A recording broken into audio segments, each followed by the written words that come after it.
is a faculty in legal studies, and वो आज एक जिसे कहते हैं ना सबसे तड़कता भड़कता एक जो फ्रेशर्स का एक है कि जो स्पेशली कॉर्पोरेट जॉब ढूंढ रहे हैं, जो लॉ बैकग्राउंड से, जो लॉ के स्टूडेंट्स हैं कर रहे हैं, कि जो प्रैक्टिस नहीं करना चाहते, कॉर्पोरेट की तरफ जिनका रुझान है, जिनकी लालसा है, इच्छा है, तो वो क्यों, क्या, किस लिए वाला जो क्वेश्चन होता है ना, व्हाई, व्हेन, हाउ, वेयर, कि किस तरह से जाएं, कैसे जाएं, कहाँ जाएं, तो हिमांशी एक बहुत निपुण और काफी, जिसे कहते हैं ना, हम में पीयूष और हिमांशी यहाँ पे ऐसे दो व्यक्तित्व हैं, इंसान हैं जिनकी एकेडमिक क्वालिफिकेशंस हाई है। अंशुल का मुझे उतना नहीं पता, मैं अपना शेयर करना नहीं चाहूंगा, बट हिमांशी आपका बहुत बहुत धन्यवाद जुड़ने के लिए। हिमांशी सिर्फ एक लॉ, ये लीगल फैकल्टी ही नहीं,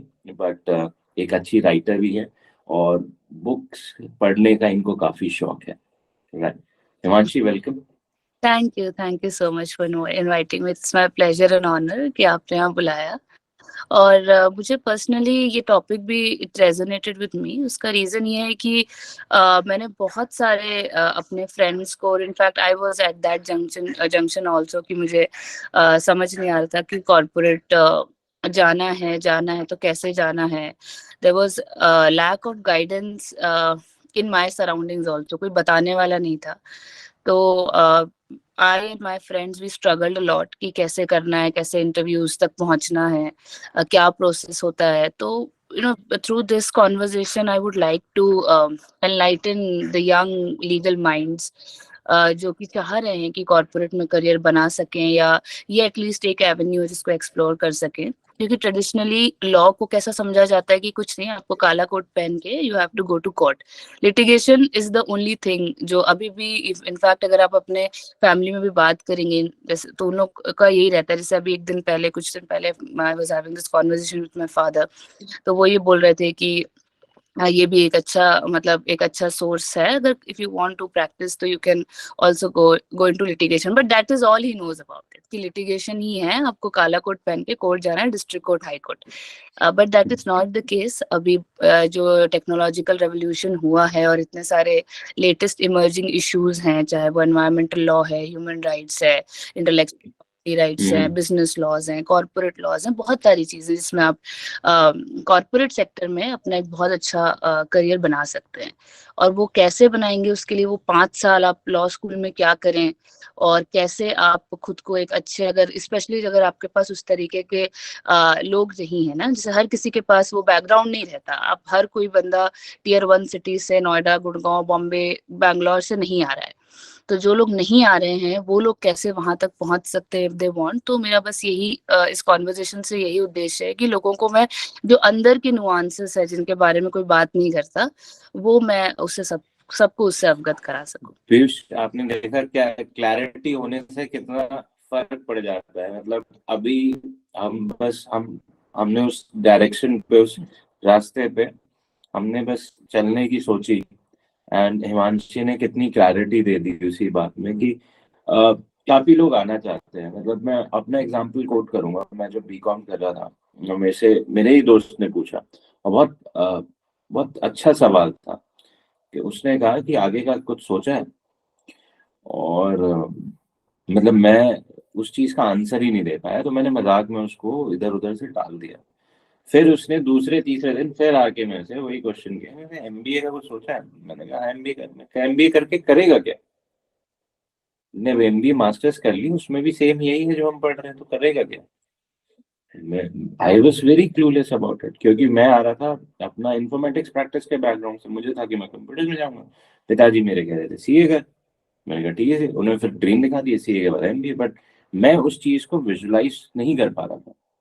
वो मेरे मस्तिष्क में था, बट मैं उस चीज को फोर्स ही नहीं कर पा रहा था, ये ट्रांजिशन कैसे होगा।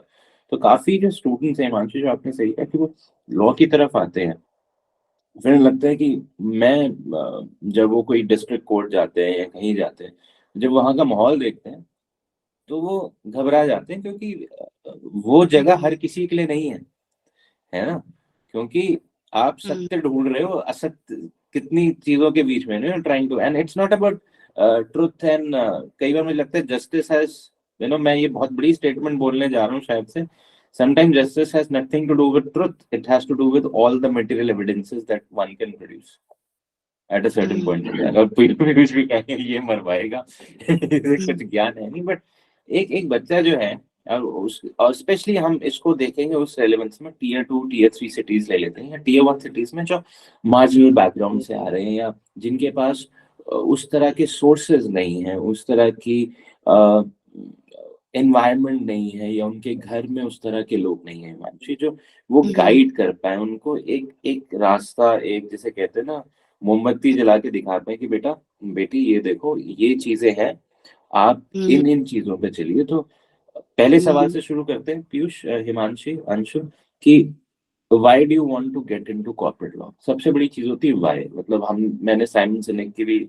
स्टार्ट विद व्हाई, कि भी क्यों कॉर्पोरेट लॉ, क्यों ऐसा क्या है, मतलब तो आपके हिसाब से आप खुद लॉ की स्टूडेंट रह चुकी हैं, फैकल्टी हैं लीगल स्टडीज की, तो आप इस चीज को किस तरह से, किस परिप्रेक्ष्य में आप आंसर करना चाहेंगे?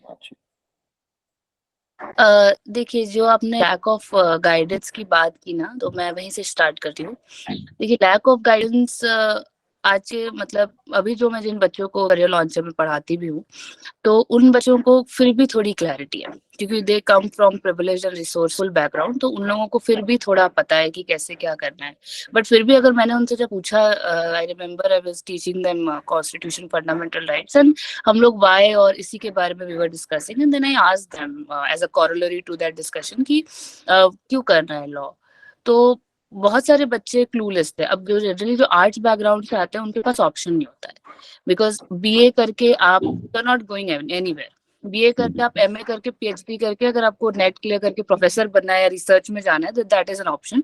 बट अगर आप स्पेशली अगर आप मैथ साइंस बैकग्राउंड से नहीं आते हो, if you are not able to clear NEET exam है या आईआईटी जेईई एंट्रेंस है, तो फिर एज अ बैकअप ऑप्शन बहुत क्लैट जाते हैं। क्लैट है, there are certain exams, CLAT हो गया है, एक एलसैट है, एलसैट से कुछ प्रीमियर जो इंस्टीट्यूशंस हैं प्राइवेट कॉलेजेस, सिम्बायोसिस वगैरह हैं, जिंदल है, वो है, जिंदल सबके अपने अपने भी होते हैं। तो CLAT is called AILET, all India law entrance test conducted by NLU Delhi. तो ये सारे ये लोग का ना बैकअप ऑप्शन रहता है, पहली चीज। तो law as a full fledged course career वही लोग जनरली देखते हैं जिनकी या तो they are like second generation third generation lawyers in their family, तो वो लोग ये चीज करते हैं।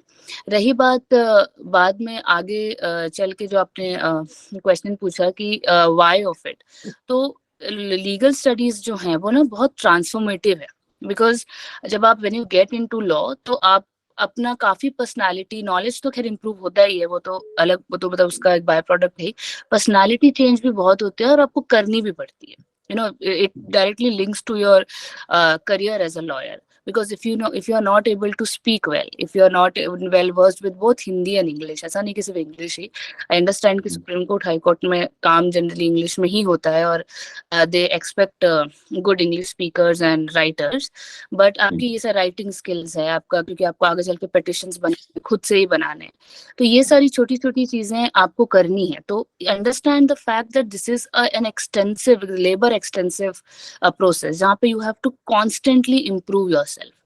तो वाई ऑफ इट इसलिए आपको एक जानना इम्पोर्टेंट। दूसरी चीज ये है कि कॉर्पोरेट लॉ का ना बहुत ग्लैमर है, you know, you see all these directors and MDs and CEOs running across in Rolls Royce and Lamborghini, 500 crores का merger and acquisition, and it looks glamorous. मैंने ना बॉस्टन लीगल देखा हुआ था, जो मैं मेरे को लगता था यार ये तो बहुत शान वाली बात है, बट बॉस्टन लीगल litigation अगर आप suits देखोगे, because our entire batch was influenced by suits and everybody was aiming for becoming a Harvey Specter or Jessica Pearson, मतलब इतना influence था।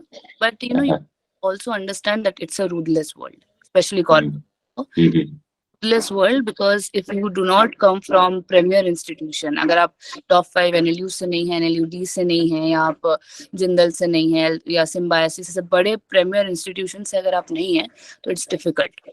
It's difficult because as you said कि we are going to talk, you know, keep it raw. So you know there is a sense of मतलब favoritism. अगर आपका NLU NLSIU से है तो आपके पास definitely a lot many law firms will open your doors to you. As compare to अगर आप किसी नीचे NLU से हैं या आप किसी टियर 3 सिटी के किसी कॉलेज से हैं। तो वाई ऑफ इट समझना बहुत जरूरी है, और वाई ऑफ इट समझने से पहले you need to do your research, you need to talk to people who are in the law। अगर आपके अपने विसिनिटी में है, यू कैन अप्रोच पीपल, या आपके भाई बहन के जाने में कोई भी, अगर आप किसी से भी आप बात कर सकें और already in the studies of law, तो आपको, और specially if you are inclined towards corporate, तो you need to have that sort of insight। तो before going into corporate law, आपका उसका nitty gritty समझने के लिए you need to talk to people। पहली चीज कि इनिशियली जब 5 year कोर्स आया था तो BA LLB was the thing, है ना, bachelor of arts plus bachelors of law integrated honours और नॉट ऑनर्स का एक कोर्स इन्होंने स्टार्ट किया था 2000, इट वाज बैक इन 2005-6 में। अभी if you want into get go into corporate specifically, then you should go for BCom LLB और BBA LLB। तो BCom LLB और BBA करके क्या होता है, and specially if you come from commerce background, that also helps in corporate law sector.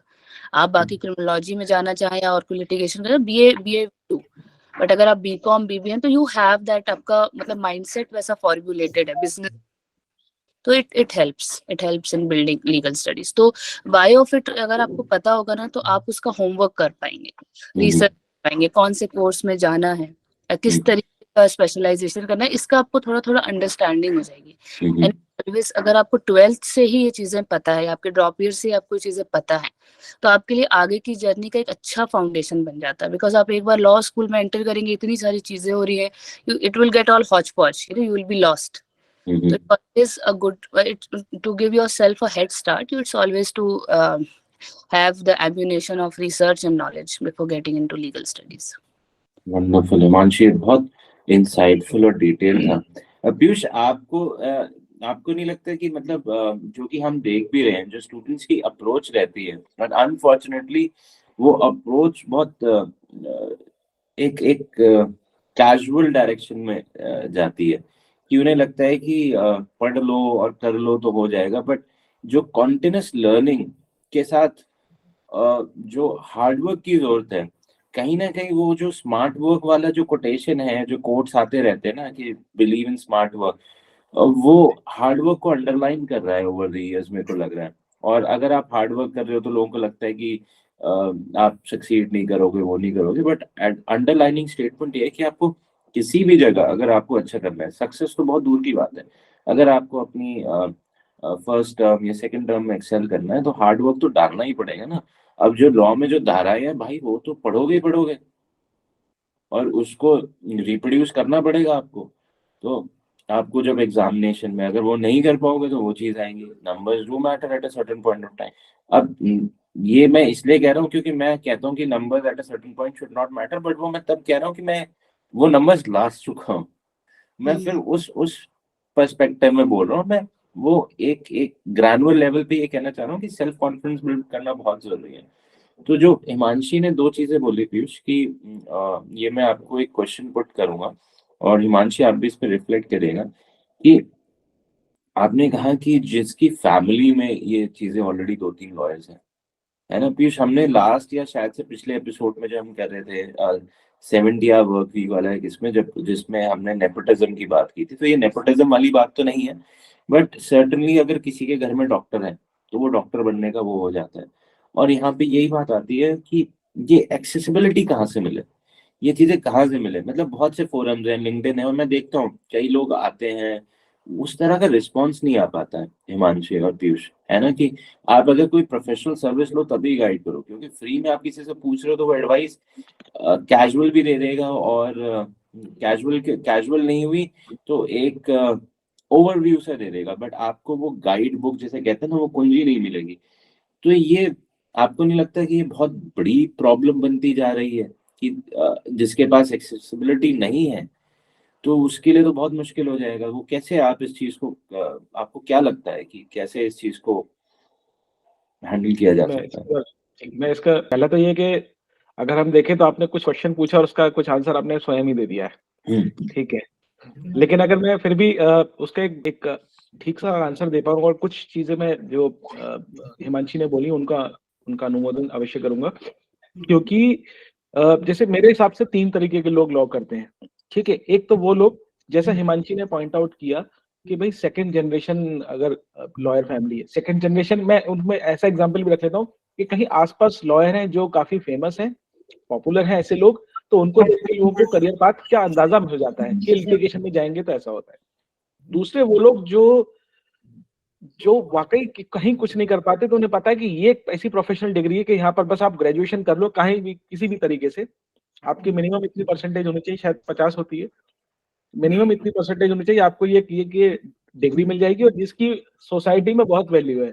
आप बहुत बड़े सॉफ्टवेयर इंजीनियर हैं, इलेक्ट्रॉनिक्स इंजीनियर हैं, आपकी उतनी कोई पूछ नहीं, आप होते होंगे 40 लाख कमाते होंगे, लेकिन अगर आप काला कोट पहन के एक लॉयर हैं और किसी बंदे की कोई प्रॉब्लम हल कर देते हैं, उसकी एक बहुत बड़ी वैल्यू है। इसके भी तरफ वजह से भी लोग जो है आकर्षित होते हैं।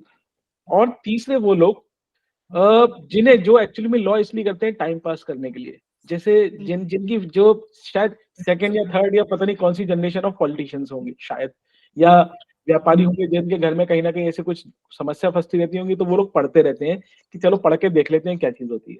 तो इसने अगर इन तीनों में से देखें तो शायद पहली वाली कैटेगरी है उसमें से भी वो वाली कैटेगरी जिसने किसी दूसरे को देख के अपना करियर पाथ चूज किया, वो वहां पर थोड़ा बहुत सक्सेसफुल हो रहा है, अदरवाइज बाकी दो लोग तो सक्सेसफुल होने के लिए आए ही नहीं है, ठीक है। तो इसलिए सोसाइटी में अवेयरनेस नहीं है यहाँ पर भी लोकल लेवल पर। अब डेफिनेटली इतने सारे इंफॉर्मेशन है, अगर मैं देखूं तो मैंने लॉ करी थी 2012 और 2015 में, ठीक है, after my post graduation, after my marriage, ठीक है। और वो भी इसलिए क्योंकि मेरे फादर जो है वो एक रिनाउंड लॉयर हैं डिस्ट्रिक्ट मुरादाबाद में, ठीक है। और मतलब करीब 10 एक एनुअल रिपोर्ट जाती है डिस्ट्रिक्ट जज की तरफ से हाई कोर्ट की तरफ कि एक साल में किस वकील ने कितने क्या किस हिसाब से वॉल्यूम या क्वालिटी वाइज कुछ भी एक पोटेंशियल जाता है हर क्योंकि उन्हें आगे चल के पूल ऑफ जजेस भी बनाने, तो वो वहां से उठाते हैं जो ए पॉलिटिकल होते हैं डेफिनेटली। तो उसकी वजह से उन्हें वो एक इंफॉर्मेशन डेटाबेस मेंटेन करके रखना पड़ता है। उसमें मेरे फादर मैक्सिमम टाइम टॉप करके रहते थे सिविल साइड में, ऐसे क्रिमिनल साइड में बहुत होंगे। तो मेरे फादर भी चाहते थे कि मैं भी लॉ करूं, बट डेफिनेटली किसी वजह से मैं नहीं कर पाया क्योंकि खुद उनका ही इंटरेस्ट चला गया। इतने सारे हम आई बिलोंग टू यूपी, तो मेरे डिस्ट्रिक्ट मुरादाबाद के आज 3 टुकड़े हो चुके हैं, तो उन्हें लगता था कि क्लाइंट ही नहीं आएंगे तो ये लड़का करेगा क्या, ठीक है। अब ऐसी ऐसी बहुत सारी चीजें थी। मैं इसलिए खोल के बता रहा हूँ कि मेरे साथ ऐसा हुआ है। मैं बचपन से लॉयर बनना चाहता था, ठीक है, लेकिन नहीं बन के भी नहीं बना, लाइसेंस भी ले लिया लेकिन नहीं बना। लेकिन मुझे भी अगर मैं देखूं, मैं कॉर्पोरेट में था, मुझे भी अंदाजा नहीं था कि कॉर्पोरेट जॉब क्या हो सकती है। मेरे से ज्यादा शायद मेरे फादर को पता था, मगर कॉर्पोरेट उन्हें नहीं पता था। उन्हें भी यही पता था कि पहला आप लिटिगेशन कर सकते हो जो कि सबको पता है, ठीक है। दूसरा है कि अगर आप थोड़ा बहुत भी आगे बढ़ सकते हो और आप टीयर 1 सिटीज में रहते हो तो आप आर्बिट्रेशन में भी जा सकते हो, जिसके बारे में बहुत लोगों को नहीं पता, but it is also kind of practice. तीसरी चीज होती है कि आप प्रैक्टिस के साथ साथ तैयारी करो कि तो आप पीसीएस जे में जा सकते हो, आप जूनियर डिवीजन में जज बन सकते हो, ठीक है। चौथा है कि आप प्रैक्टिस करो, प्रैक्टिस दिखाओ, और उसके बाद एक हायर जुडिशियल सर्विसेज होती है एचजेएस, जिसमें आप डायरेक्टली एडीजे बन जाते हो। एडीजे या हो सकता है कोई इक्विवेलेंट पोस्ट होती होगी। इसका मतलब वो कहते थे कि अगर कुछ लोग जो लोग एचजेएस करके जज बनते हैं वो तो 7-8 साल में जो है वो हाईकोर्ट जज भी बन सकते हैं। मतलब डेफिनेटली अब उनका ये सोचता है, लेकिन ये सारी सोच 4 तरीके की सोच थी, ये चारों की चारों उस लिटिगेशन के आसपास ही घूम रही थी। क्योंकि जज बनने के लिए आपको सबसे पहले वकील बनना पड़ता है, लाइसेंस लेना पड़ता है वकालत का। अगर वो नहीं लेंगे आप जज भी नहीं बन सकते हैं। आर्बिट्रेशन आप चाहेंगे तो उसमें कुछ जगह जरूरत होती है कि आपके पास लाइसेंस हो ताकि आप सेटलमेंट करा सकते हो। कई जगह होती है कि आपके पास लाइसेंस जरूरी नहीं है, सिर्फ इंफॉर्मेशन है।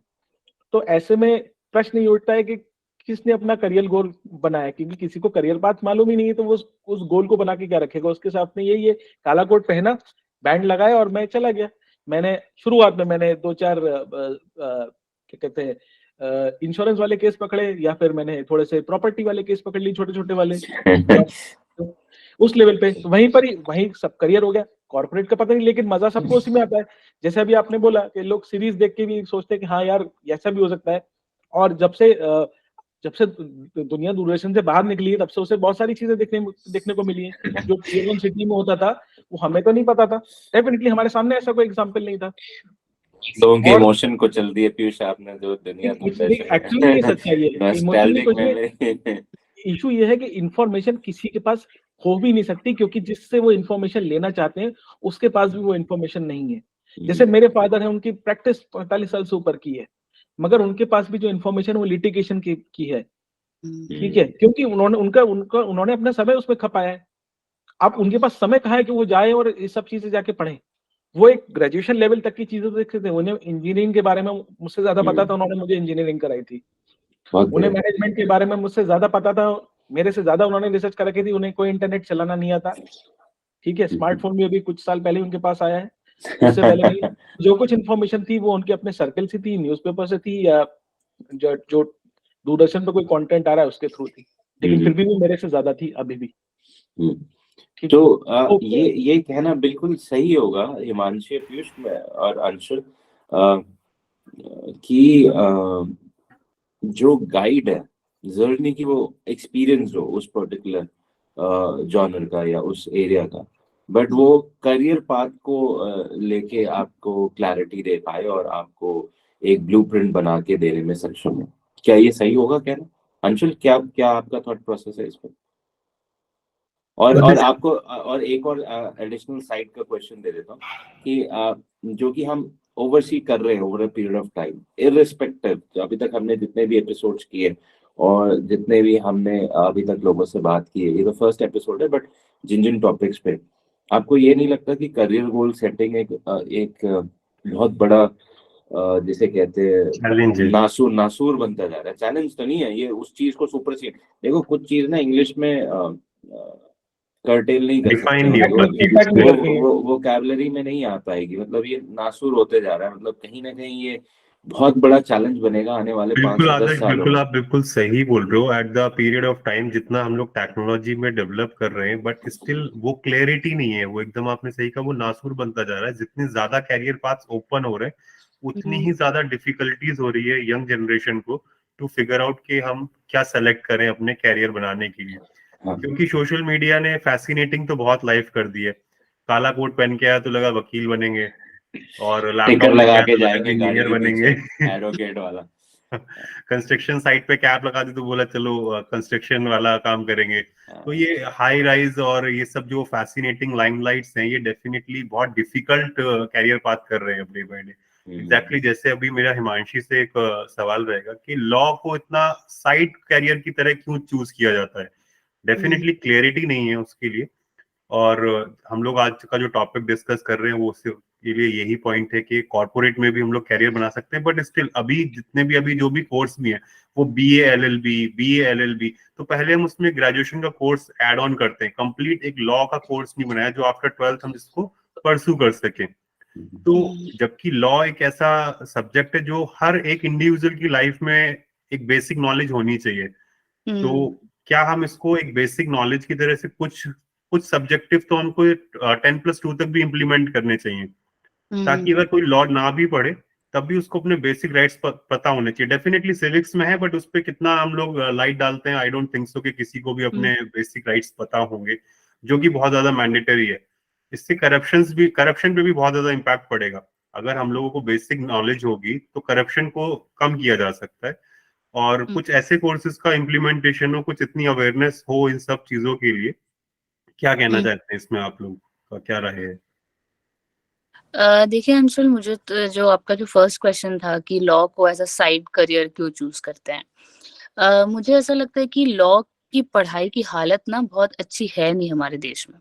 पहली चीज तो जो हमको पढ़ाते हैं और जो अप्लाई करना होता है उसमें जमीन आसमान से भी ज्यादा का अगर कुछ फर्क होता होगा, and I am not exaggerating, क्योंकि I have so many friends जो लिटिगेशन में हैं या कॉर्पोरेट में हैं, उन लोग की हालत खराब हो जाती है। क्योंकि लॉ स्कूल में क्या करते हैं कि बड़ा स्टैंडर्ड सा है उनका कि लेक्चर्स लेंगे, कुछ चीजें होती हैं जो आपके पर्सनालिटी डेवलपमेंट के लिए आपको करनी पड़ती है, जैसे मूड कोर्ट होता है, जैसे मूड मॉक ट्रायल रहता है, कोर्टरूम ट्रायल, बट वो ट्रायल भी थोड़ा फार अवे ही है ओरिजिनल प्रोसेस से।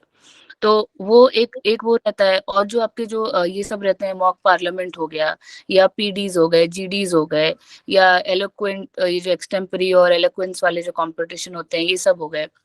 तो होता क्या है कि एजुकेशन जो लॉ की है उसमें थ्योरी और प्रैक्टिस में बहुत गैप है। तो पहली पहली चीज तो ये है। दूसरा कि आपके पास दो ही ऑप्शंस है, या तो आप लिटिगेशन जाओ या तो आप कॉर्पोरेट जाओ। ठीक। अब लिटिगेशन में भी क्या होता है कि जो चीज मैंने अपने बहुत क्लोज क्वार्टर्स में देखी कि किन लोगों का लिटिगेशन करियर सक्सेसफुल है आज की डेट में, जो जिनको पता था कि भाई हम कॉर्पोरेट नहीं जाना चाहते, that life is not for me, या हम उतना काम, क्योंकि कॉर्पोरेट की life as a lawyer it's rigorous. क्योंकि आप मतलब ऐसे जो टियर 1 लॉ फर्म्स में या जो बड़े कॉर्पोरेट हाउसेस में जो लोग काम करते हैं, they go to their firm but उनको पता नहीं होता कि वापस कब आएंगे। कई ऐसे लोग हैं जो अपना डफल बैग साथ में लेके चलते हैं, अपना सारे प्रोफेशनल अटायर वगैरह उसमें रहता है। कहीं अगर बाहर के इंटरनेशनल क्लाइंट्स हैं, आपको रात में मीटिंग अटेंड करनी है, फिर आपको पता है कि सुबह फिर आपको शायद आर्बिट्रेशन चेम्बर जाना है, या आपको एनजीटी जाना है, आपको कुछ करना, तो आपको मतलब इट्स अ रिगरस लाइफ, पूरा पेपर वर्क है और वो सब है। तो लोग ना मतलब ऐसा हो गया है कि इसको उतना तवज्जो नहीं देते हैं, या हमारे क्योंकि लीगल सिस्टम, एजुकेशन सिस्टम इतना ऑल ओवर द प्लेस है, स्ट्रक्चर नहीं है इसमें कि कॉर्पोरेट कैसे करना है, लिटिगेशन कैसे करना है। लिटिगेशन वो लोग अच्छा कर पा रहे हैं जो लोग सेकेंड ईयर से किसी लॉयर के साथ जुड़ गए, 4 साल बेचारे क्लरिकल काम, वही फाइल लेके घूमना, वो छोटा मोटा कुछ कुछ सीखा उन्होंने, और फिर धीरे धीरे इन द ड्यू प्रोसेस खुद को पुश कर करके और उन लोग को उनको असिस्ट करके फिर वो बड़े मुश्किल से they come to the level of argumentation. बहुत सारे लॉयर्स, आप जो बहुत यंग लॉयर्स हैं, आप जान के सरप्राइज होंगे, बहुत डरते हैं जज के सामने खड़े होने में, क्योंकि एक चीज एजुकेशन सिस्टम, और इसी से जो सेकंड पॉइंट निकल के आता है वो ये है कि हमारे मूवीज में ना बहुत गलत दिखाते हैं कि ना आपस में एडवोकेट्स लड़ रहे हैं। आपको एडवोकेट से नहीं लड़ना होता है, आपको जज से लड़ना होता है, और लड़ना भी अब उनको नहीं लड़ना है, but that is contempt. Convince करना है, कन्विंस करना है जज को, कन्विंस करना होता है, and they are always behind your, क्योंकि वो इतना मतलब they are so particular about it, because obviously उनका काम है, दैट इज देयर जॉब। तो बहुत डिफिकल्ट है उनको कन्विंस करना, कई बार टेम्परामेंट होता है, कई बार इंटरेस्टेड नहीं होते, कभी ब्रश ऑफ। आप हाई कोर्ट, सपोज अगर आप जहाँ रहते हैं हाई कोर्ट नहीं है, आप हाई कोर्ट गए 200 किलोमीटर ट्रैवल करके, है ना, आपके अपोजिशन लॉयर ही नहीं आए हैं, है ना, और उन्होंने जज ने बोल दिया कि चलो ठीक है वो अपने केस में बिजी है, तो आपका वो 200 किलोमीटर जाना तो व्यर्थ हुआ ना, आपके तो दिन के 4 केस तो अटक गए आपके। तो ना जो प्रैक्टिस का जो इकोसिस्टम है और जो एजुकेशन का इकोसिस्टम है वो ऑल ओवर द प्लेस है। मतलब आई एम नॉट श्योर कि बार काउंसिल ऑफ इंडिया किस तरीके से इसको एडमिनिस्टर या स्ट्रक्चर या मैनेज करने का, उसका मतलब बार काउंसिल का क्या पॉलिसी है क्या नहीं है, बट क्योंकि education is regulated by bar council of India by itself as a body, as a autonomous body. तो एजुकेशन भी ऑल ओवर द प्लेस है, प्रैक्टिस भी ऑल ओवर द प्लेस है, इंफॉर्मेशन नहीं है, अवेयरनेस नहीं है। जैसे कि हम इससे पहले भी आप लोग जब बात कर रहे थे और जब हम लोग का डिस्कशन चल रहा था कि हमारे पास कोई गो टू पॉइंट नहीं है, जिसका अगर प्रोफेशनल आप सर्विसेज अगर जैसे आप ले भी अवेल भी करें, तो again then it is the characteristic again of a higher class society, of a tier 1 सोसाइटी। आप टियर 2 टियर 3 सिटीज में आप एक्सपेक्ट नहीं कर सकते कि करियर काउंसलिंग का कोई प्रोफेशनल सर्विस हो भी रहा होगा। हो भी रहा होगा तो या तो लोगों को पता नहीं चलेगा, या तो दिल चार्ज हेफ्टी अमाउंट, जो कि एक पोस्ट इकोनॉमिक स्टाटा वाले दे नहीं पाएंगे। तो there are 4-5 things which lead to. और एलएलबी का क्या होता है कि एक टाइम के बाद क्या होता है, जैसे कि जैसे आजकल लोग एलएलबी के बाद एमबीए करने लगे, है ना, एमबीए कर लिया कि चलो ठीक है, अगर फुल फ्लेजेड कॉर्पोरेट लॉ में नहीं जाना है तो एटलीस्ट जो लीगल एडमिनिस्ट्रेशन वाला पार्ट रहता है, क्योंकि जनरली लॉ फर्म्स, अगर आप लॉ फर्म्स में काम नहीं करें तो आप कंपनीज में काम करें, तो उनके इन हाउस रहते हैं पैनल लॉयर्स, तो आप उनके साथ आप फुल फ्लेजेड प्रैक्टिस नहीं करो, बट आप लीगल एडमिनिस्ट्रेशन का जो पेटिशन मेकिंग है या प्रूफ रीडिंग है, पेरूजल ऑफ डॉक्यूमेंट्स है, और इस तरीके का काम आप कर लो। तो सेकेंडरी होने का रीजन ही उसका यही है कि बहुत स्थिति एजुकेशन में भी खराब है और प्रैक्टिस में भी खराब है। कॉर्पोरेट लॉ प्रैक्टिस कैसे होता है, या अगर आपको स्पेशलाइजेशन करना है तो वो कैसे होता है, ये सारी चीजें आपको कोई इनसाइडर ही बता सकता है। बट अब इनसाइडर्स के साथ प्रॉब्लम क्या है कि बेचारे खुद ऑल ओवर द प्लेस है ना, उनको खुद नहीं समझ में आ रहा है क्योंकि इकोसिस्टम ही वैसा नहीं है। एक्चुअली में एक चीज, एक यहाँ पर एक पॉइंट छोटा सा मैं और इंक्लूड करूंगा। जैसे अभी हमने बार काउंसिल का रेफरेंस भी लिया है यहाँ पर, तो डेफिनेटली मैं यहाँ पे डिस्क्लेमर दूंगा कि we are not against bar council. बिल्कुल, ये डिस्क्लेमर ये सब देना पड़ेगा, नहीं तो फिर लीगल चांसेस होते हैं। एक्चुअली में इशू ये है कि जैसे बार काउंसिल ऑफ इंडिया है, वो अलाउ नहीं करती है कि आप प्रैक्टिस के साथ साथ कोई और काम करें, ठीक है, डेफिनेटली उन्होंने अपने एथिकल स्टैंडर्ड्स रखे हुए हैं जिनको मेंटेन करना पड़ता है। मगर जैसे अभी हमने last time new education policy भी हमने डिस्कस करी थी, ऐसे ही यहाँ पर भी कुछ कुछ पॉलिसी चेंज आ सकता है जिसमें आप देख सकते हैं कुछ इंडस्ट्री एक्सपर्ट्स भी, जो एटलीस्ट अगर कम से कम डिग्री कर ली हो या कुछ और चीज हो, जो आके कोर्ट में आके एडवोकेट ऑन रिकॉर्ड न सही तो कम से कम सामने आपकी तरफ से बोल तो सकते हैं किसी तरीके से, कोई एक स्पेशल परमिशन हो किसी भी तरीके से, जहां पर वो आके कुछ चीजों को एक्सप्लेन कर सके। जैसे जैसे हो सकता है कि एक साइबर लॉ का एक्सपर्ट है कोई बंदा, जो एक्चुअली में जिसने जो टेक्निकल बैकग्राउंड से, लेकिन बाद में उसने साइबर लॉ का कोर्स किया, तो हम उसको भी एक ऑप्शन दे सकते हैं। अदरवाइज हम सबको ये लगता है कि अगर आप आपने अपने आप को एज एडवोकेट एनरोल कराया है बार काउंसिल में, तो फिर उसके बाद आप मान लीजिए कहीं किसी कंपनी में जाते हैं तो आप सिर्फ लॉ ऑफिसर बन सकते हैं, आप और कुछ और नहीं कर सकते। लेकिन जब आप लॉ ऑफिसर बन जाएंगे तो फिर आप सिर्फ उसी कंपनी के ही सारे के सारे लीगल मैटर्स देखेंगे, आप बाहर से कोई प्रैक्टिस नहीं कर सकते। अगर आप बाहर प्रैक्टिस कर रहे हैं तो आप जॉब नहीं कर सकते हैं। ऐसी बहुत सारी चीजें। तो जब बहुत सारी चीजें उस वर्च्यू में अलाउड ही नहीं है, तो कुछ लोग इसको प्राइमरी बिजनेस लेते हैं भाई, कुछ लोग सेकेंडरी। चलो वो एनीवेज हर बिजनेस में ऐसा हो सकता है, लेकिन अगर जो डॉक्टर या सीए बनता है वो कभी भी उस चीज को सेकेंडरी नहीं लेता। शायद लॉ में ये प्रैक्टिस है और शायद उसमें बहुत ज्यादा मेहनत है। और एक फाइनल चीज और बोलूंगा, जैसे शुरू में आदर्श तुमने एक चीज बोली थी कि भाई स्मार्टनेस की बात आ रही, स्मार्ट वर्क। लॉयर को तो हमेशा स्मार्ट होना पड़ेगा। अगर वो स्मार्ट नहीं होगा तो वो चाहे कितने बड़ा पोथी में ले आए कुछ भी चीजें, लेटेस्ट लॉ उसके पास नहीं होगा तो उसकी सारी दलीलें फेल। मेरी अगर एक प्रैक्टिस आज सिर्फ 1 महीने की है और मैं एक ऐसा एक लीगल डॉक्यूमेंट लेकर आया है जो शायद से सपोज करते हैं कि सुप्रीम कोर्ट का कोई वर्डिक्ट है किसी भी मैटर पर, तो वो उन सारे मैटर्स को जो है वो ओवर रूल कर देगा जो उससे पहले किसी भी इवन सुप्रीम कोर्ट ने भी दिए हुए होंगे। इसलिए 10 वो एक अगले पार्टी जो है वो 10 पोथी लेकर आए।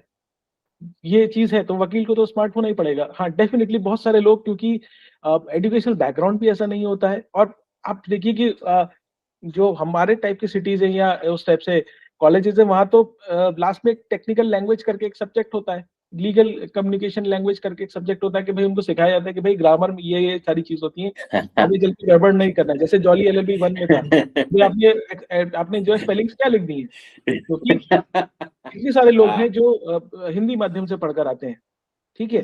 अब उनकी गलती नहीं है, गलती तो हिंदी में भी हो जाती है ना।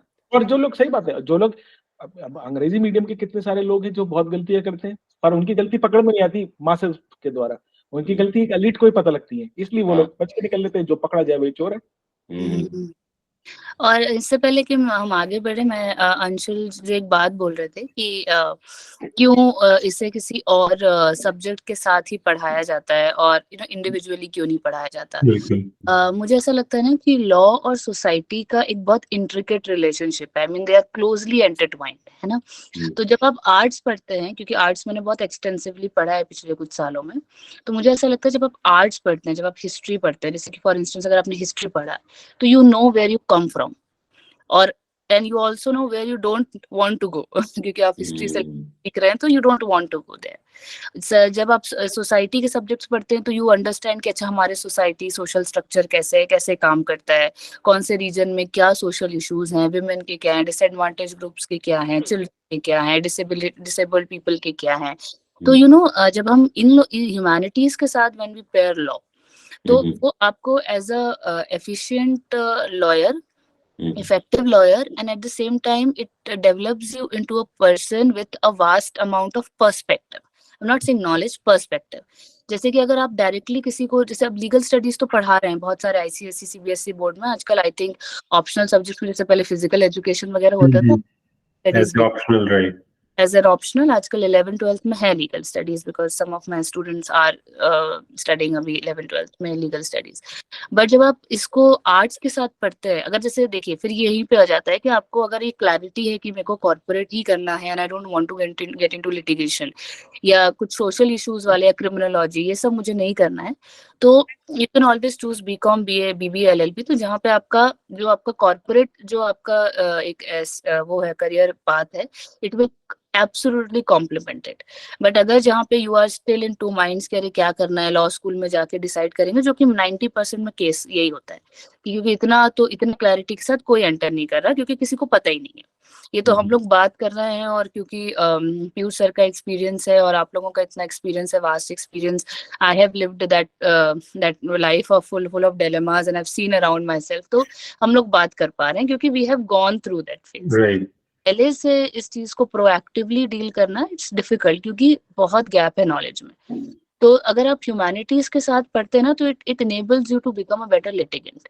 क्योंकि अगर आपको पता है कि आप जैसे let's say, because I also worked in this NGO for women rights in Bombay, I worked there for 3 months, तो it was sort of winter internship that I did. तो वहां पे क्योंकि वो लोग विमेन के, मतलब स्पेशली विमेन के मतलब विमेन के प्रोटेक्शन के लिए ही काम करते थे। तो वंस यू अंडरस्टैंड कि you know there is a problem of patriarchy और there is problem of misogyny, या आपको जब थोड़ा हिस्टोरिकल बैकग्राउंड पता है, आपको प्रेवलेंट सोशल इश्यूज पता है अक्रॉस द ग्लोब, तो इट जैसे एक सिंपल सा एग्जांपल है कि लेट अलोन आर्ग्यूमेंट्स फॉर्मुलेशन तो बात की बात है, पेटिशन जो आप बनाते हो, petition banana is a story writing, और जितना बनाओगे उतना आप यू मतलब वो आपका बेस है, वो आपके केस का, आपका पिटिशन। आप रैंडमली कुछ नहीं लिख सकते वहां पे कि that my client has did that, और ऐसे आप ऑफिशियल नहीं बना सकते। बड़ा छोटा सा डॉक्यूमेंट रह जाएगा। हाँ, वो छोटा सा डॉक्यूमेंट आपको पूरा वहां पे समा बांधना है।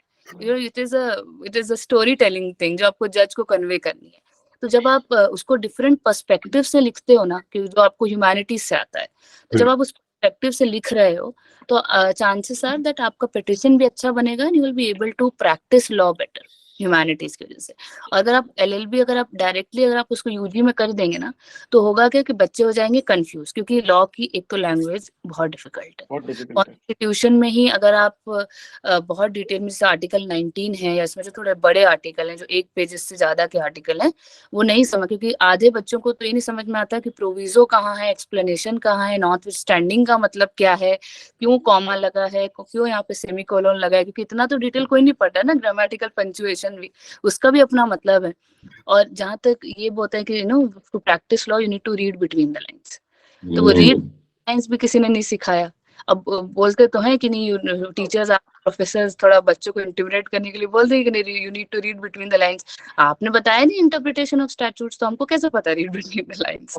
कौन सी लाइन पे बेटिए पढ़ रहा है? हिमांशी भी, जब मैंने ये पहली बार सुना था ना, अब इसे क्या कहोगे, रीड बिटवीन द लाइंस, मैं लाइन के बीच में मैं क्या पढ़ूं, क्या लिखा गया है, और मैं घबरा गया। एक्चुअली क्या होता है ना, टीचर्स अप्रोचेबल नहीं होते। अभी भी हम जितनी बात कर रहे हैं, और जो सुन रहे होंगे, और जो एक्चुअली इस नाव में तैर रहे होंगे बच्चे, या जो भी है, मतलब इस प्रोफेशन है, किसी भी प्रोफेशन को देख रहे होंगे, उनको यही लग रहा होगा कि कैसे होगा।